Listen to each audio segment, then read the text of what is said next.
अगर आपने अभी तक हमारे चैनल को सब्सक्राइब नहीं किया तो अभी सब्सक्राइब पर क्लिक करें और साथ ही बेल आइकन पर क्लिक करें ताकि आपको हमारी हर नई आने वाली वीडियो आसानी से मिलती रहे।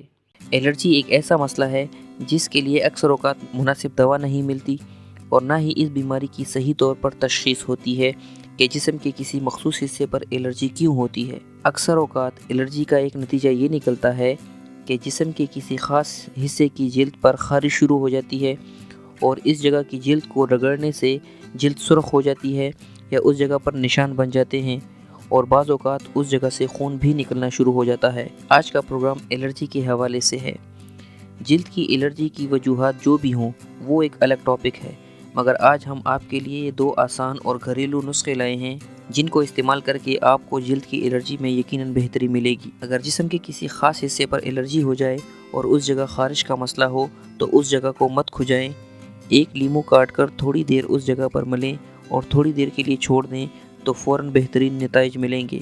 जिस्म के किसी हिस्से पर एलर्जी के मसले की सूरत में पुदीने के साफ़ पत्ते रगड़ने से एलर्जी और सोजिश में फ़ौरन आराम आ जाता है।